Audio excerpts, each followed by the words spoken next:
Now, pressure is building on the federal Labor government now to revisit that decision to block 20 extra flights a week into Australia from Qatar Airlines.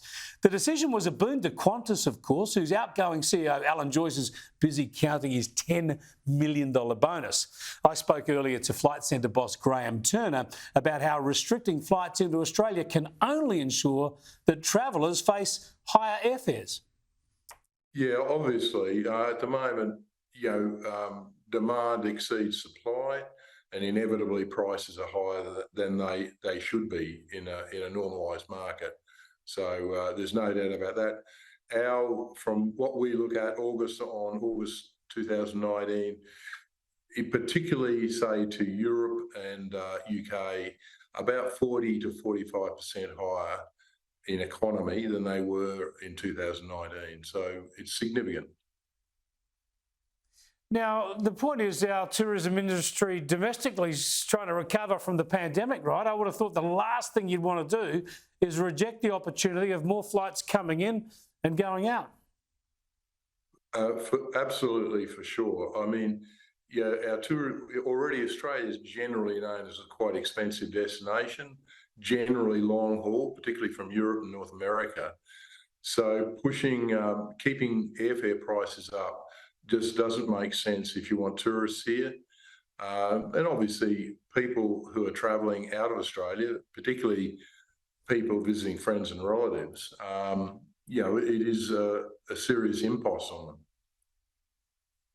Now, there are calls to review this decision. Interestingly enough, some of those calls even coming from within the Labor Party. Do you think that Canberra will revisit this and perhaps overrule the decision or revisit it in some way, shape or form?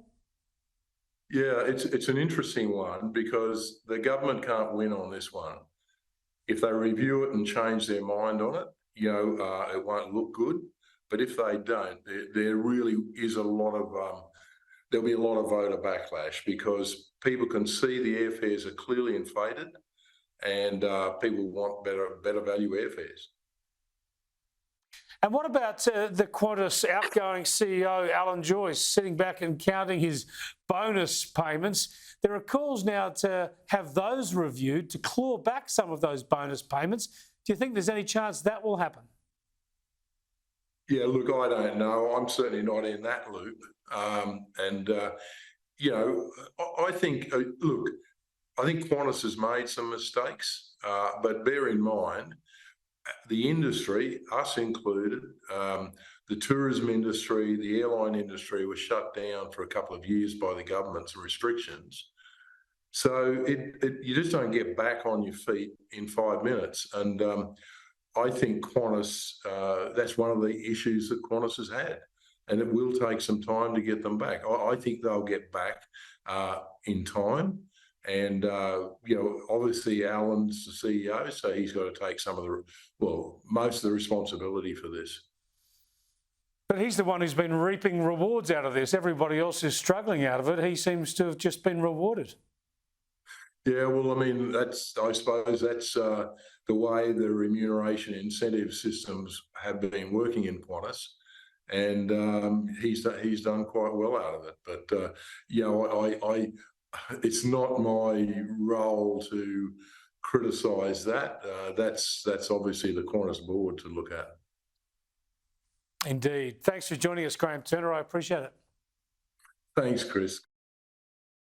It's not rocket science, is it? If you want better service, cheaper prices, have more competition, you want to boost the tourism industry here, allow more flights to come in. It's good for everyone.